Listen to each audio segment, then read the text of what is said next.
Assalamualaikum warahmatullahi wabarakatuh. Waalaikumsalam warahmatullahi wabarakatuh. Bismillahirrahmanirrahim. Alhamdulillahi rabbil alamin. Wassalatu wassalamu ala ashrafil anbiya'i wal mursalin, Sayyidina wa maulana Muhammadin wa ala alihi wa ashabihil mujahidin at-tahirin, amma ba'du. Saudara-saudara kaum muslimin rahimakumullah.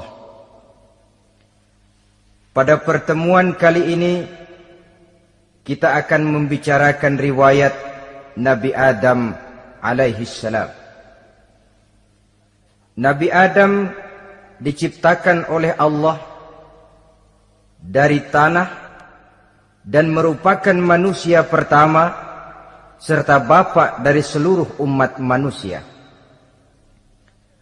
Pada saat Allah hendak menciptakan Nabi Adam, Allah berkata kepada malaikat, "Inni ja'ilun fil ardi khalifah."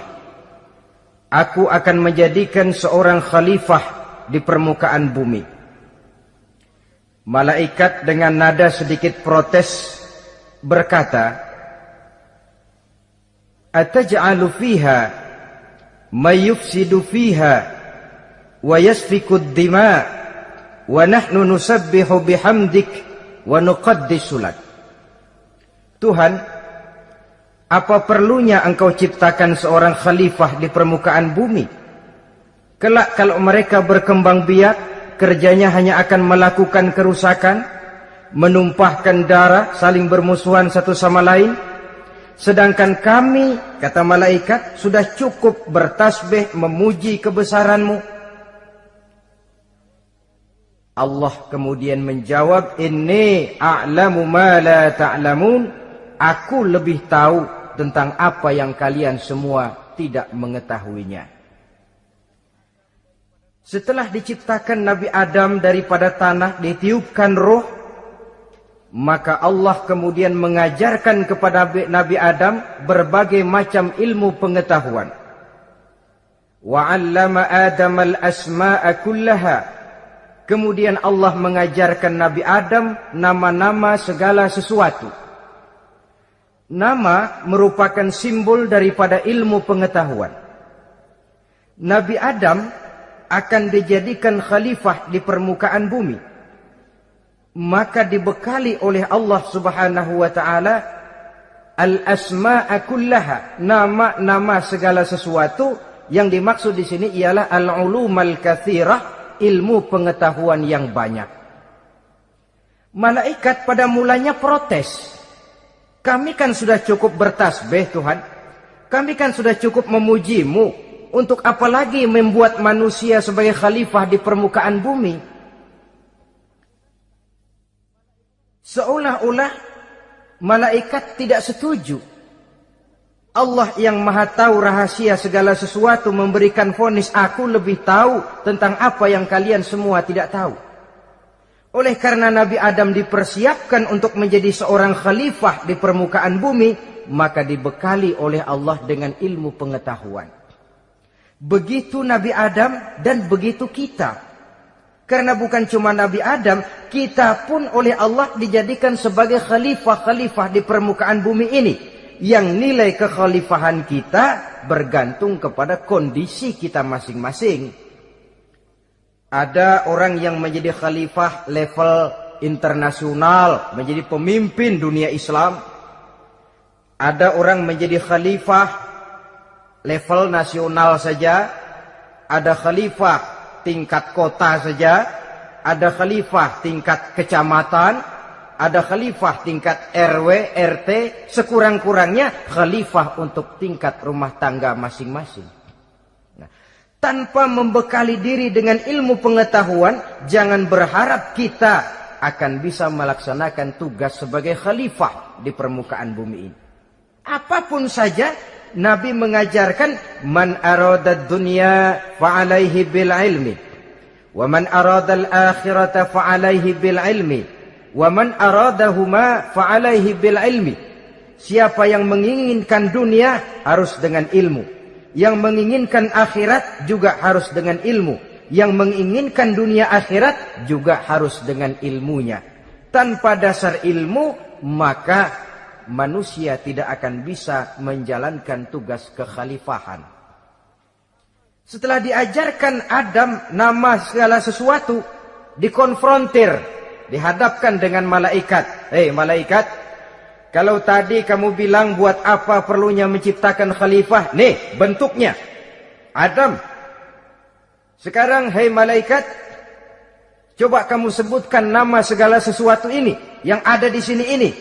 Malaikat berkata, Subhanaka la ilma lana illa ma 'allamtana.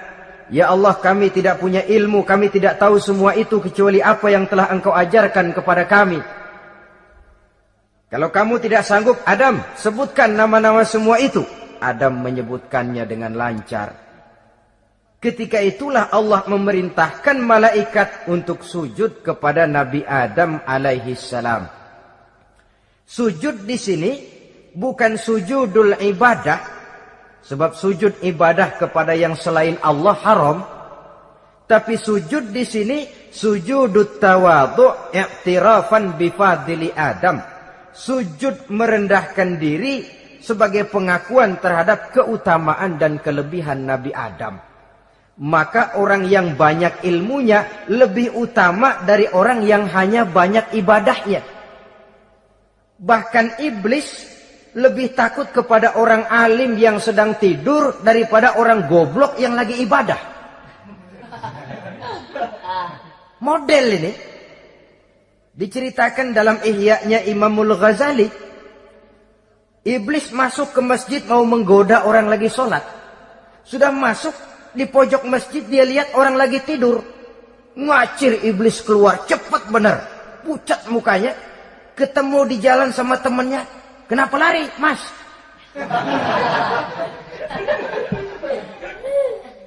Kata temannya, saya mau goda orang sholat. Lalu tiba-tiba di pojok masjid saya lihat ada orang lagi tidur. Saya takut betul sama itu orang. Lari saya keluar. Loh, sama yang sembahyang sampean nggak takut, kok sama yang tidur takut bagaimana? Yang tidur itu orang alim.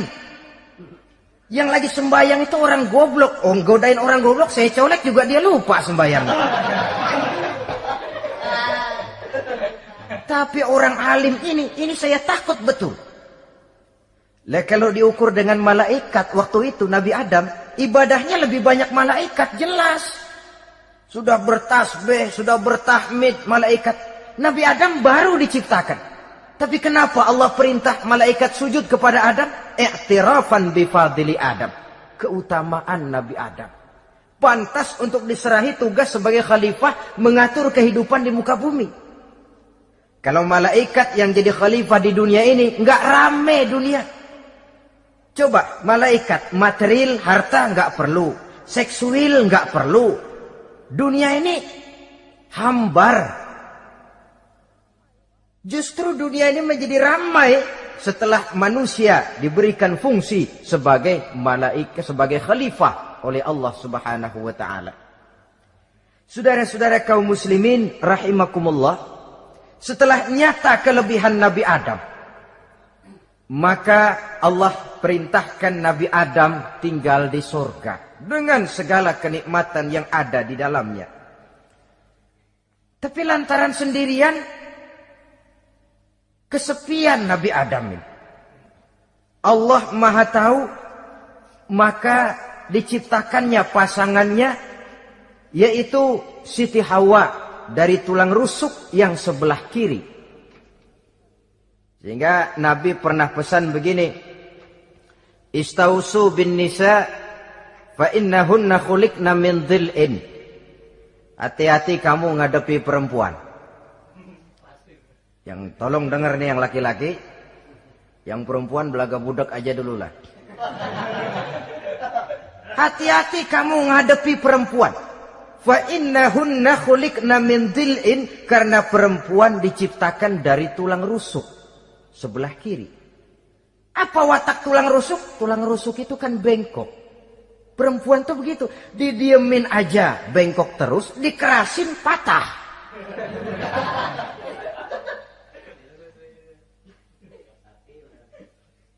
Saudara-saudara, di sini kita ambil satu hikmah bahwa ternyata yang bikin hidup terasa enak karena di sekitar kita banyak orang lain. Bodoh manusia kalau dia merasa bisa hidup sendirian. Tinggal di tengah kampung tapi gayanya gaya orang tidak mau kenal dan tidak mau tahu sama tetangga.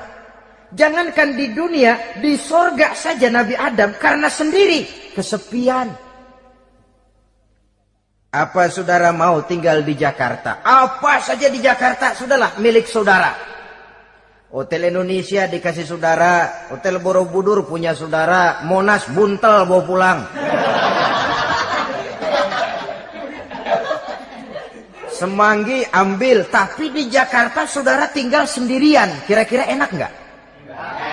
Ternyata yang bikin hidup terasa nikmat karena di sekitar kita banyak orang lain. Begitulah Allah ciptakan Siti Hawa. Setelah diciptakan Siti Hawa, natur manusiawi. Nabi Adam mau main pegang aja. Kata Allah, hai Adam, jangan kau sentuh sebelum kau bayar maharnya. Maharnya apa ya Allah? Maharnya an tusalli ala Muhammadin sallallahu alaihi wasallam. Maharnya kau bersolawat kepada Nabi Muhammad. Manusianya belum lagi diciptakan tapi namanya sudah ada. Nurnya sudah ada. Bahkan dijadikan mas kawin antara Adam dengan Hawa. Karena itu dalam Islam sebenarnya urusan kawin itu bukan yang sulit. Maka jangan dipersulit. Tapi juga jangan digampang-gampangin.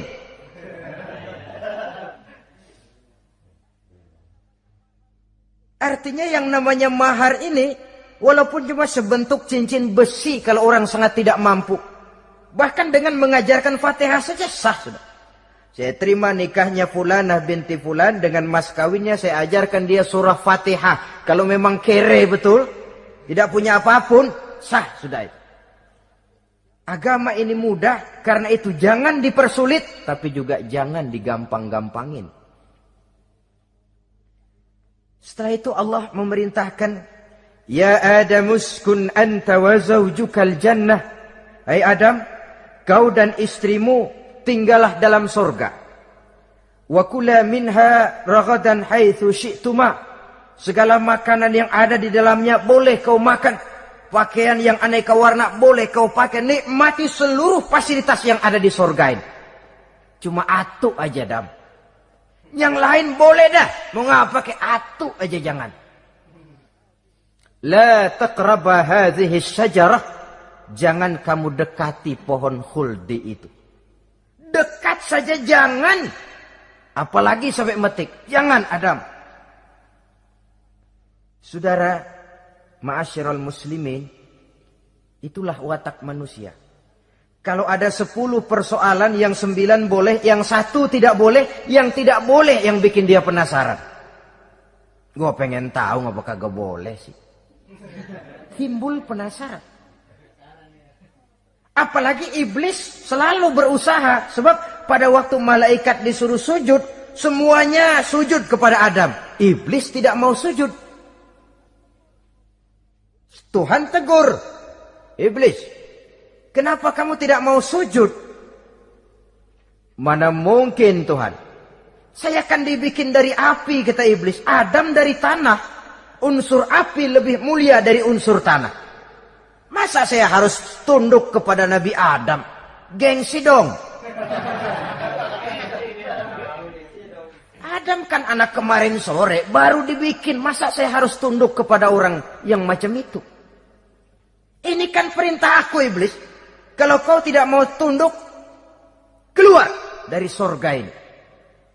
Terusir iblis dari sorga karena kesombongannya tidak mau sujud kepada Adam.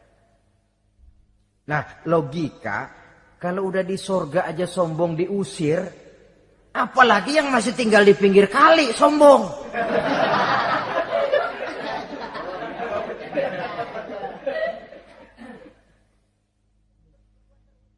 Tapi sejak peristiwa terusirnya itu, iblis bikin proklamasi. Apa proklamasi iblis?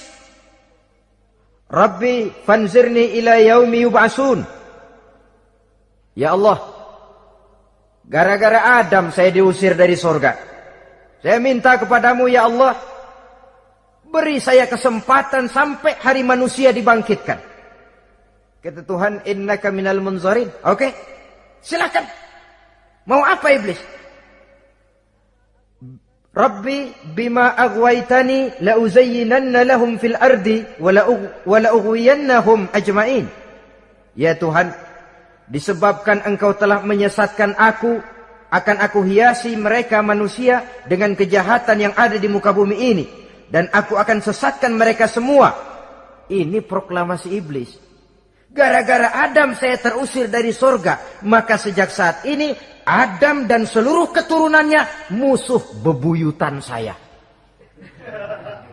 Akan saya lakukan segala macam cara untuk menggelincirkan manusia agar mereka menjadi orang yang engkau murkai ya Allah.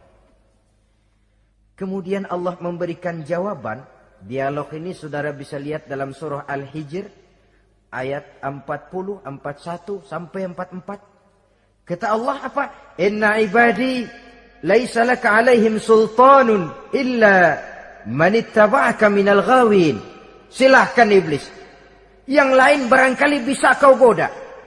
Kecuali hamba-hambaku yang benar-benar hambaku, engkau tidak akan punya daya mempertipu mereka.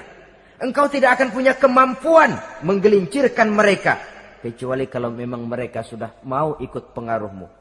Sepanjang mereka benar-benar menjadi hambaku, kata Allah, hamba Allah yang sebenarnya, mereka di luar kekuasaanmu iblis.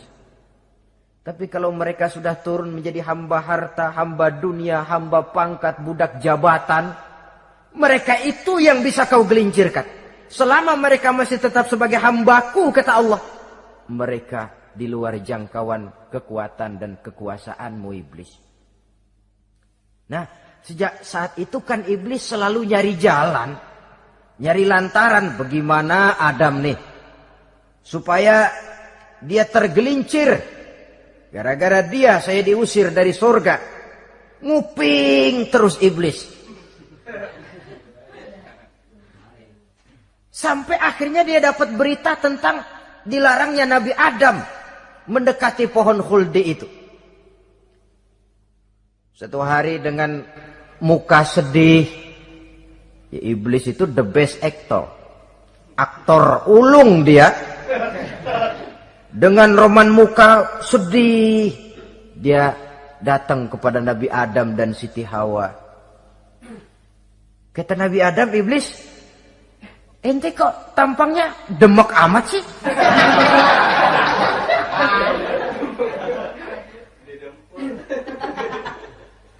Kenapa begitu sedih? Adam, saya sebenarnya tidak ada yang bikin saya sedih. Cuma saya dapat berita bahwa engkau tidak akan selamanya di dalam surga ini. Wah Adam, kalau engkau bisa tetap tinggal di surga bersama istrimu, alangkah bahagianya saya, kata iblis. Tapi saya dapat kabar ente nggak bakalan lama-lama di surga. Buktinya ente dilarang makan buah khuldi. Khuldun artinya kekal. Kalau kau Tuhan gak pengen, makanya dilarang. Wa qasamahuma inni lakuma laminan nasihin. Untuk memperkuat omongannya, sumpah si iblis. Bener Dam, saya sih ngomong cuma buat kepentingan ente. Saya sayang sama ente. Yang tahu cuma saya dah. Bicaranya seolah-olah untuk kepentingan Nabi Adam. Sebenarnya tujuannya tidak lebih iblis zaman dulu, zaman Adam, dan begitu iblis zaman sekarang. Seolah-olah bicaranya untuk kepentingan umat Islam, tapi sebenarnya tujuannya ngelecehin, memperdayakan umat Islam. Dia bilang kepada Adam, saya sih cuma ngasih saran Adam, kalau ente pengen selamanya di surga, petik aja tuh buah. Pokoknya beres dah. Itu si Tuhan ngelarang bohongin doang lo. Supaya kau dan istrimu tidak lama-lama di surga, maka dilarangnya kau memakan buah khuldi itu. Udah, embat aja. Saudara-saudara, tipu daya iblis ini bisa kita baca dalam surah Al-A'raf ayat 20 sampai ayat 22. Nabi Adam tergoda, ditambah oleh bujuk rayu Siti Hawa. Nabi Adam yang setengah hati itu akhirnya terpancing betul. Sebab itu perempuan, walaupun peranannya tidak begitu kelihatan, tapi memang sangat menentukan. Tidak ada seorang suami bisa sukses jadi apapun dia tanpa peran serta istrinya. Karena itu sebagai muslim, kita punya teman hidup dan kita punya lawan hidup. Siapa teman hidup kita? Dalam arti sempit, teman hidup kita istri. Kalau dia istri tentu suami yang taat kepada Allah dan Rasulnya. Dalam arti luas, teman hidup kita ialah setiap muslim. Setiap orang yang pandangan hidupnya sama dengan kita. Itu teman hidup. Lalu lawan hidup kita siapa? Lawan hidup kita secara mutlak iblis dalam segala bentuknya. Iblis yang berbentuk halus, ini ngusirnya rada lebih gampang. Konon ya, iblis setan itu kalau dengar orang azan kan lari. Takut dia. Dibacakan bismillah, minggir. Yang sulit diusir ini iblis yang berbentuk manusia. Diazanin nyengir.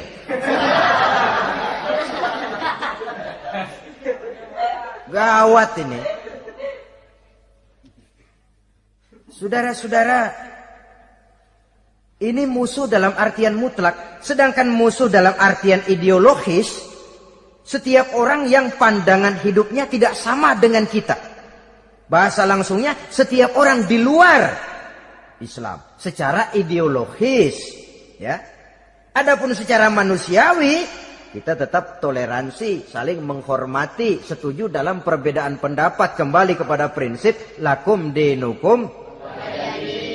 Kewajiban saling menghormati sesama manusia, tapi secara ideologis tidak ada kompromi. Begitulah Nabi Adam tergoda. Dan begitulah iblis selalu menggoda keturunan-keturunan Nabi Adam. Sampai kepada kita sekarang ini. Tiap kali kita hendak melakukan berbagai kebaikan, iblis ini mulai bisik, kasar, kusuk, kesek. Saudara tadi dari rumah mau berangkat niat dengerin ceramah macam ini. Apa dikira iblis enggak? Wah, gatal iblis. Kata iblis, alah jangan bertingkah lah dengerin ceramah. Ceramah mah urusan 70 ke atas. Ente masih muda. Berjuang kita. Jihad, bismillah. Tidak, saya mau dengar ceramah. Berangkat kita ke tempat ini. Sampai di sini apa dikira iblis diam?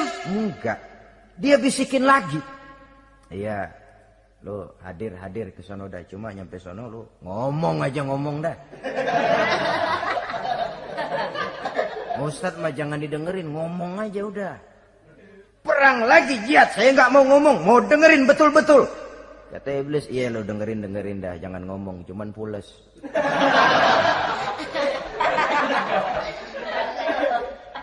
Segala macam cara dilakukan oleh iblis untuk menggelincirkan manusia. Ketika Nabi Adam mengambil buah khuldi itu, datanglah murka Allah. Adam, seolah-olah kalau bahasa kita, kelewatan kamu Adam. Dari belum ada aku ciptakan kau. Barangkali kau merasa kesepian, aku ciptakan Hawa.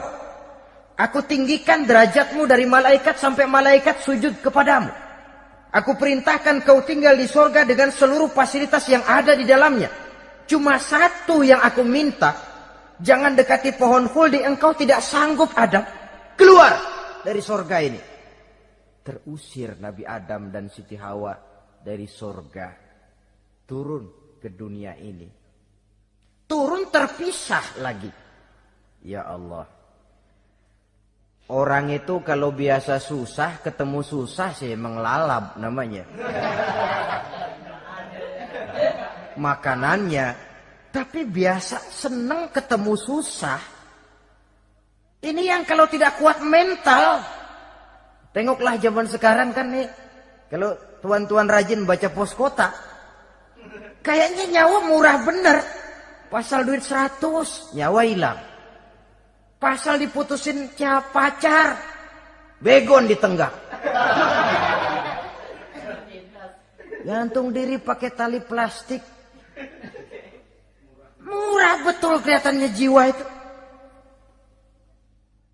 Sehingga pantas kalau Nabi pernah katakan irhamu salasatan minan nas, sayangilah 3 macam manusia. Pertama, azizan zalla, orang mulia yang jatuh hina.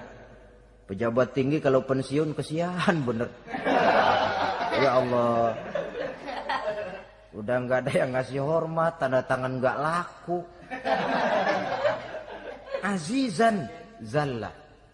Orang mulia yang jatuh hina. Yang kedua, ghaniyan qad iftaqara. Orang kaya jatuh miskin. Dari hidup serba ada jatuh melarat. Yang ketiga, faqihan yal'abu bihil juhal. Ahli fikih ngerti hukum tapi dipermainkan oleh orang-orang bodoh yang kebetulan punya kekuasaan. Kalau keluar fatwa sesuai dengan pesan sponsor. Yang halal bisa jadi haram, yang haram dibikin remeng-remeng. Ahli fikih dipermainkan oleh orang bodoh. Kasihan betul. Terpisah Adam dengan Hawa ini. Adapun Nabi Adam turun menyesal dengan seluruh kesalahannya. Sujud, taubat, menangis. Menurut riwayat 300 tahun beliau sujud. Seraya membaca Rabbana zalamna anfusana wa illam taghfir lana wa tarhamna lanakunanna minal khasirin. Ini doanya Nabi Adam. Ya Allah, kami telah zalim kepada diri kami sendiri. Andai kata engkau tidak kasihan, tidak memberikan ampun kepada dosa yang kami lakukan, sungguh kami termasuk ke dalam golongan orang-orang yang rugi. Ini yang dibaca Nabi Adam dalam taubatnya. Di akhir taubatnya, Nabi Adam munajat kepada Allah. Ya Allah, dengan kebesaran Muhammad ampunilah dosa saya. Allah tegur, kaifa araftahu ya Adam walam akhluqhu. Dari mana kau bisa tahu nama Muhammad Adam padahal aku ciptakan saja belum manusianya. Kata Nabi Adam, pertama ketika engkau ciptakan saya, engkau tiupkan ruh ke dalam jasad saya, terbuka mata saya memandang ke bawah arasmu. Di sana nampak dengan jelas tertulis di kaki arasmu, La ilaha illallah Muhammadur Rasulullah. Taulah saya bahwa Muhammad ini orang yang paling dekat dengan engkau ya Allah. Sampai namanya bergandengan dengan namamu di kaki arasmu. Yang kedua, ketika saya hendak menyentuh Hawa, kau juga yang mengatakan jangan kau bayar maharnya sebelum kau bersolawat kepada beliau. Saudara hadirin yang saya hormati, Nabi Adam diterima taubatnya oleh Allah. Kemudian dipertemukan kembali dengan Siti Hawa setelah sekian lama berpisah. Pertemuan itu terjadi di satu dataran luas, di satu padang yang luas, yang sampai sekarang dinamakan dengan Padang Arafat. Tempat para ibadah haji melakukan wukuf, yaitu puncak pelaksanaan ibadah haji. Dan pertemuan itu sendiri terjadi di atas sebuah bukit kecil yang diabadikan dengan nama Jabal Rahmah di kawasan Arafat itu. Di atas Jabal Rahmah itu ada satu monumen kecil untuk mengabadikan pertemuan Nabi Adam dengan Siti Hawa. Lalu tinggallah keduanya di permukaan bumi ini. Oleh Allah diberikan karunia keturunan yang banyak. Dan tiap kali lahir kembar. Kembarnya laki perempuan, laki perempuan, laki perempuan. Dari sinilah berkembang biak manusia. Di mana di zaman Nabi Adam perkawinannya silang. Karena tentu tidak ada manusia lain. Perkawinan silang itu artinya, kalau si A dan B, A ini laki, B perempuan, kemudian lahir kembar kedua antara C dengan D, maka begitulah yang A dikawinkan dengan D, yang C dikawinkan dengan B. Perkawinan silang. Tidak boleh perkawinan yang kembar sama waktu dilahirkan. Nah, di antara putra-putra Nabi Adam yang kemudian juga membuat sejarah, yaitu Habil dan Qabil. Habil, saudara kembarnya namanya Labuda, perempuan. Qabil, saudara perempuannya Iklimah. Menurut hukum perkawinan waktu itu harus silang. Habil harus kawin dengan Iklimah dan Qabil harus kawin dengan Labuda. Tapi Qabil protes. Dia kepengen kawin dengan saudara kembarnya sendiri. Dalam arti yang sama-sama dilahirkan dengan dia, yaitu Iklimah. Kenapa? Karena kebetulan rupa Iklimah ini lebih cantik daripada Labuda. Protes kepada ayahandanya Nabi Adam. Abah, saya tidak terima, saya harus kawin dengan Iklimah. Tidak Qabil, kamu harus kawin dengan Labuda. Enggak mau. Kenapa dengan Labuda? Kurang kece.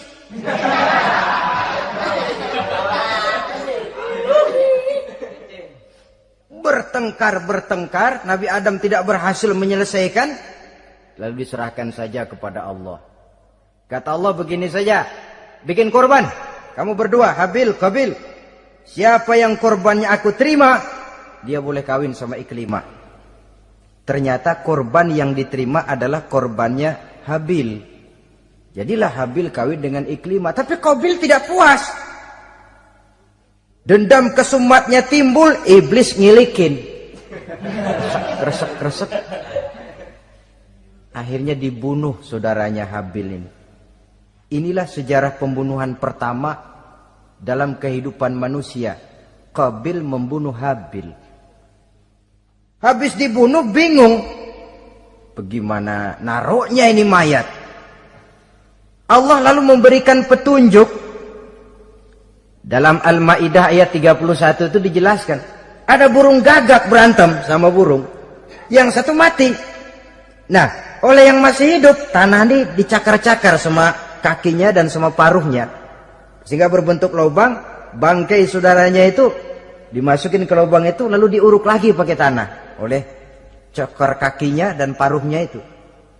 Sehingga Qabil, cara ini bisa. Itulah sejarah penguburan pertama dalam perkembangan manusia. Oleh karena itu,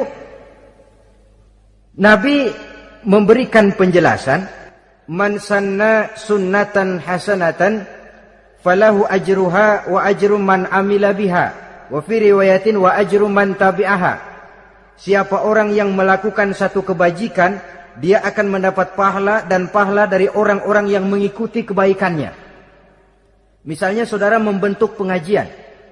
Ramai pengajian saudara. 1000 orang yang datang ngaji, 1000 orang saudara dapat pahala. Sponsor kebaikan. Sebaliknya, wa man sanna sunnatan sayyi'atan falahu ismuha wa ismu man amila biha, ay wa ismu man tabi'aha. Siapa yang memulai suatu kejahatan, dia akan mendapat dosa dan dosa dari orang-orang yang melakukan atau mengikuti kejahatannya. Umpamanya saudara mengadakan pesta. Lalu dalam pesta itu terjadi segala macam maksiat. Maka seluruh maksiat yang terjadi malam itu di tempat itu, saudara ikut dapat dosanya. Kenapa? Sponsor. Tiap kali ada pembunuhan, Qabil dapat andil dosa. Kenapa? Sponsor. Tapi kalau 2 orang muslim, ini masalahnya Habil nggak ngelawan kan, dibunuh. Tapi kalau 2 orang muslim berkelahi, kata Nabi apa? Apabila 2 orang muslim saling berbunuh-bunuhan, maka al-qatil wal maqtul finnar, baik yang membunuh ataupun yang dibunuh dua-duanya neraka. Sahabat heran, ya Rasul, kalau yang ngebunuh masuk neraka pantas, tapi ini yang dibunuh kenapa neraka juga? Soalnya sama-sama niat, cuman keduluan aja. Itu kan masalahnya. Andai kata dia nggak terbunuh, dia yang akan membunuh. Niat itu sudah ada. Nah, kalau Habil ini dia tidak punya niat membunuh, dia memang dibunuh oleh Qabil. Saudara-saudara kaum muslimin rahimakumullah. Lalu dari situlah berkembang biak keturunan Nabi Adam alaihi salam. Sehingga dengan demikian bisa kita katakan sebagai satu konklusi. Pertama, bahwa manusia adalah makhluk Allah yang menempati kedudukan tertinggi dan berasal dari Nabi Adam sebagai manusia pertama. Dengan malaikat sekalipun manusia sebenarnya lebih tinggi. Kapan?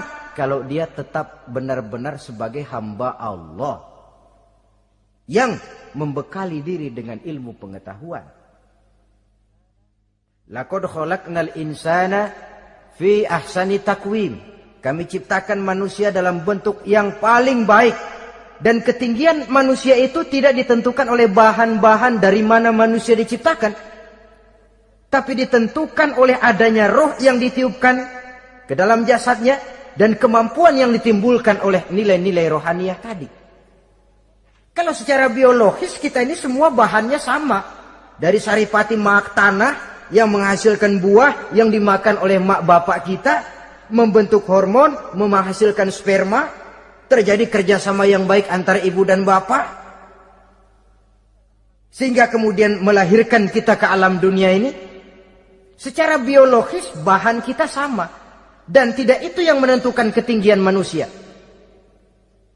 Walaupun keturunan juga mempengaruhi. Sebab sekarang ada istilah ramai orang bicara bayi tabung. Dan majelis ulama sudah memberikan fatwa kalau spermanya itu berasal dari sang bapak, tidak jadi masalah. Tapi kalau dari orang lain, haram. Yang lebih celaka lagi di negara maju, tidak lewat proses alam rahim. Jadi dalam satu tabung yang diberikan suhu yang mirip dalam kandungan, di situ dipertemukan antara sperma, air mani laki-laki, dengan ovum, air mani perempuan. Diberikan suhu yang mirip dalam kandungan, dan itu diharapkan bisa menghasilkan manusia lewat tabung kaca itu. Saya tidak sanggup bayangkan kalau sekarang orang tanya usul asal-usul kita, kan kita masih enak jawab. Kamu anak siapa? Oh, bapak saya Fulan, ibu saya Fulana. Oh, kenal saya. Tapi manusia yang akan datang kalau proyek ini berhasil, bapakmu siapa? Enggak tahu, saya dulu keluar dari tabung, Pak. Rendah betul martabat manusia. Sama saja dengan ada perempuan pernah protes, Pak, Islam itu enggak adil katanya. Kenapa? Masa dalam Islam laki-laki boleh kawin lebih dari satu, tapi perempuan nggak boleh kawin lebih dari satu? Supaya sama-sama adil, boleh dong perempuan punya laki lebih dari satu. Saya bilang, justru disitulah Islam itu hendak menjaga martabat manusia. Kalau seorang suami punya istri empat-empatnya lalu hamil, bapaknya jelas. Tapi kalau perempuan satu punya suami 4 lalu hamil, bapaknya yang mana ya?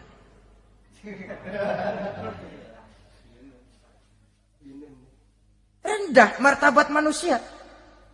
Ketika si bayi lahir, ibunya lihat, ini jidatnya kayak si A ini.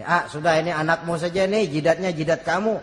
Kata, antar dulu jidat saya, tapi kuping B ini nggak mau saya. Terkatung-katung si anak tanpa tahu kemana dia mesti manggil bapak. Ibu daftarin anak ke sekolah, Pak Guru tanya lagi, ini bin siapa, Bu? Bingung lah, udah tulis Bu, bin rame-rame.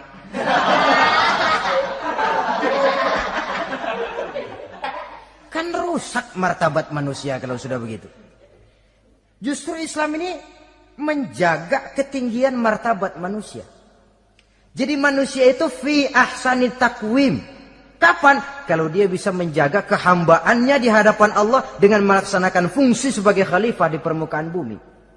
Tapi bila dia sudah tidak lagi menjadi hamba Allah, tidak lagi berfungsi sebagai khalifah, dia sudah masuk summa radadnahu asfala safilin. Kami kembalikan ke tempat yang paling rendah, lebih rendah dari binatang sekalipun. Kalau dia tetap menjaga posisinya lebih tinggi dari malaikat, malaikat saja sujud kepada Nabi Adam, apalagi kepada makhluk-makhluk yang lain manusia ini. Tapi kalau dia tidak pandai, lebih rendah daripada binatang. Inilah uniknya makhluk bernama manusia. Dengan posisinya dia bisa menjadi lebih tinggi dari malaikat, tapi juga dia bisa meluncur lebih rendah daripada binatang. Untuk menjaga itulah diperlukan agama dalam kehidupan kita sekarang ini. Bukan cuma sebagai lipstick, tapi sebagai pedoman, sebagai way of life yang akan mewarnai cara kita berpikir, state of mind, rule of thinking, cara kita memandang kehidupan ini diwarnai oleh nilai-nilai agama. Dengan demikian, maka manusia bukan keturunan kera. So, ada satu teori namanya teori evolusi yang disampaikan buat pertama kali oleh Charles Darwin. Dia mengemukakan teori bahwa perkembangan kehidupan sesungguhnya di dunia ini menunjukkan mata rantai yang utama melalui apa yang dia namakan seleksi alamiah.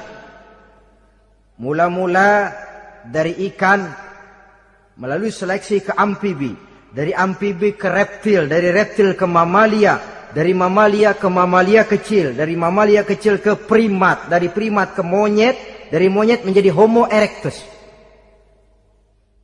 Ini teori Darwin. Tapi dia tidak jelas-jelas mengatakan bahwa manusia keturunan monyet, hanya seketurunan. Seketurunan kan tidak berarti keturunan. Begini saja. Toyota Kijang sama Toyota Corolla itu seketurunan.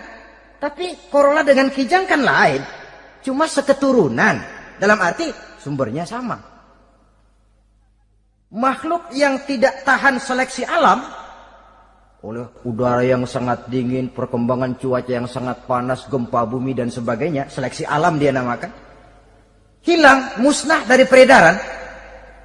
Seperti ada binatang raksasa itu, dinosaurus, sekarang kan cuma tinggal dongeng saja, tinggal nama atau kerangka. Itu oleh seleksi alam dia nggak lulus, hilang. Yang bertahan, yang lulus seleksi alam. Manusia walaupun kecil yang lulus seleksi alam ini. Biar dihantam gempa bumi, angin topan, tetap aja ngejedok. Nah, teori Darwin ini, teori evolusi ini didukung dan dibuktikan oleh peninggalan fosil atau binatang dan tumbuhan yang hidup dan mati selama perkembangannya. Dari bentuk organik pertama hingga pendahulu terdekat daripada manusia. Tapi ada satu kelemahan dari pokok daripada teori evolusi ini. Pertama, garis perkembangan dari Homo erectus, yakni manusia jalan tegak, semacam gorilawi itu, sampai kepada manusia mutaakhir masih belum menentu. Artinya, okelah, kalau manusia seketurunan dengan kera, batas antara manusia yang wujud sekarang dengan manusia purba itu apa? Yang menjadi penghubung. Monyet tidak mungkin. Ini dianggap mata rantai yang hilang, missing link namanya dalam istilah ilmiahnya. Dan ini masih dicari sampai sekarang. Kalau pendahulu terdekat manusia mutaakhir ini manusia purba, katakan Homo erectus, manusia jalan tegak. Lalu generasi sudah itu sebelum berbentuk manusia apa? Ternyata sampai sekarang masih ada missing link, mata rantai yang hilang. Lalu yang kedua, teori evolusi berhenti kepada manusia mutaakhir. Kalau memang kita manusia sekarang ini hasil evolusi, tentu kita akan terus berevolusi lagi. Dan akan jadi apa kita nanti? Ternyata sudah ribuan tahun manusia tetap manusia begini-begini aja. Tidak berevolusi kita ini. Apa lalu matanya jadi cuma satu di tengah? Hasil evolusi? Kan tidak. Tidak berevolusi. Jadi kembali kepada Quran, manusia pertama adalah Nabi Adam. Dan manusia-manusia berikutnya keturunan daripada Nabi Adam. Dan bukan hasil evolusi daripada monyet. Juga tidak akan berevolusi kemana-mana. Kalau demikian benarkah teori evolusi? Untuk mengatakan mutlak benar, bukan wewenang kita.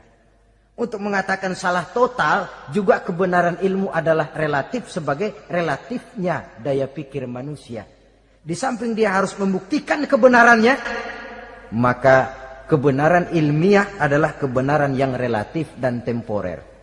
Contoh kecil saja. Dulu orang berteori bahwa bagian yang terkecil dari suatu benda namanya molekul, kan begitu? Molekul ini nggak bisa dibagi-bagi. Bagian yang paling kecil dari suatu benda namanya molekul. Ilmu terus berkembang. Ternyata molekul sebenarnya terdiri daripada atom. Atom itulah bagian terkecil dari satu benda yang nggak bisa dibagi-bagi lagi. Nah, berubah sudah teori pertama. Tidak jadi molekul sekarang, atom. Belakangan rupanya atom masih tersusun dari partikel-partikel. Partikel inilah bagian yang terkecil dari satu benda. Berubah lagi sudah. Dan tidak mustahil akan ada penemuan bahwa partikel pun masih bisa dibagi-bagi lagi. Begitu juga dengan teori evolusi ini. Sehingga beberapa ahli semacam Dr. Charles Oxnard, Dr. Jane Paul Hallett dari Chicago dan California, mereka sudah membantah teori evolusi ini. Namun masalah paling pokok dari kita ialah kita diciptakan oleh Allah berasal dari Nabi Adam alaihi salam. Nabi Adam diciptakan dari tanah. Dan kita bukan hasil dari evolusi, juga tidak akan berevolusi. Nah, lalu kepada makhluk bernama manusia diberikan fungsi sebagai khalifah di permukaan bumi ini. Ini yang dulunya malaikat protes. Sebagai khalifah, tugas kita apa? Khalifah Allah di muka bumi. Menerjemahkan sifat Allah sesuai dengan batas-batas kemanusiaan kita. Allah Maha Pengasih, berusahalah kita pengasih kepada makhluk sesuai dengan batasan manusiawi kita. Allah Maha Menolong, ringan tanganlah kita menolong orang yang memerlukan sesuai dengan batas kemampuan kita. Fungsi khalifah. Untuk bisa berfungsi sebagai khalifah secara baik, kita harus mempunyai modal yang dinamakan ilmu pengetahuan. Dan Islam sangat menggalakkan itu. Jauh dulu 14 abad yang lalu, dari desa kecil yang bernama Mekah yang peta belum muat, orang di dunia belum kenal, sudah keluar seruan utlubil ilma walau bisin, tuntutlah ilmu walaupun di negeri Cina. Ngomong Cina di Mekah, padahal Mekah waktu itu belum masuk peta, belum dikenal orang. Sudah ada revolusi ilmu dan budaya. Belajar walaupun harus nyebrang ke negeri Cina. Lalu ada lagi misalnya allimu auladakumus sibahata warrimayah, kata Nabi. Ajarkan anakmu renang dan lempar. Lempar lembing, lempar cakram. Olahraga. Satu tanda Islam agama masa depan.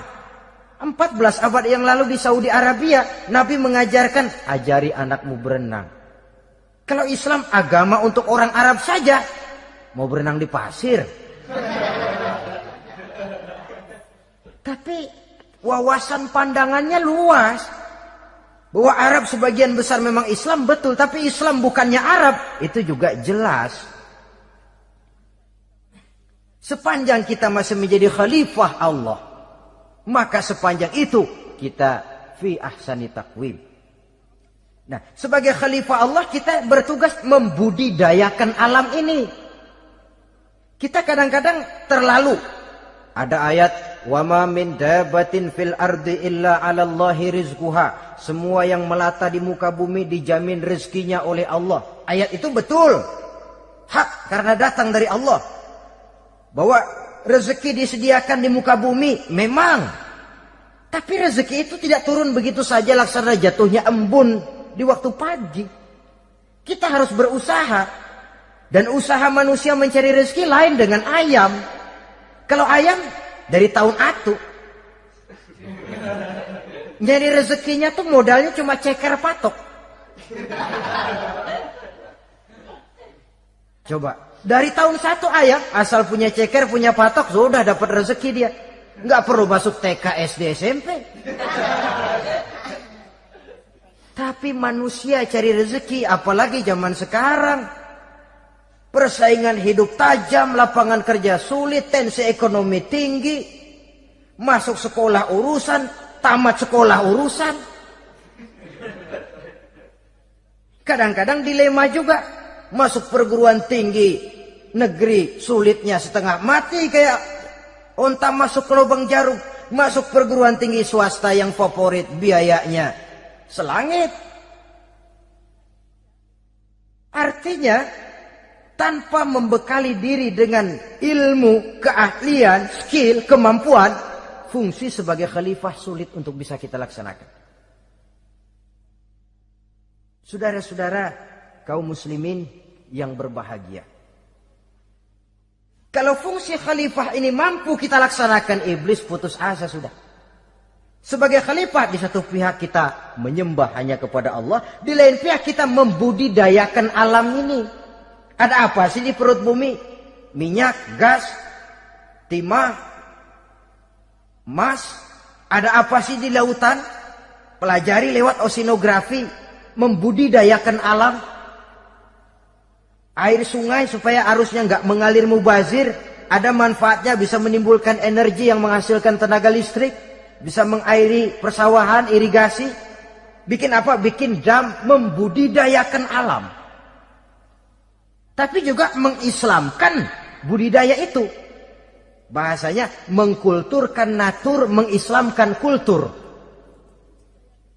Membudidayakan alam dan mengislamkan budi dan budaya manusia. Sehingga apapun yang kita kelola dari alam ini nantinya akan untuk menunjang tugas sebagai khalifah, sujud kepada Qadhi Rabbul Jalil. Saudara-saudara, maka bersyukur kita. Oleh Allah dijadikan manusia. Tidak pesan, terima beres, cantik. Dari segi biologis maupun psikologis, tidak ada makhluk secantik manusia. Dibekali dengan agama, di samping akal. Sehingga agama membimbing akal agar sampai kepada kebenaran yang hakiki. Kita sebagai keturunan Nabi Adam memegang fungsi khalifah. Jadi jangan main-main loh. Kita ini turunan Nabi, betul ini. Saudara-saudara yang hadir semua di depan saya ini, termasuk saya, kita gini, turunan Nabi kita ini. Nabi Adam. Jangan main-main loh. Turunan Nabi gini-gini. Nabi Adam.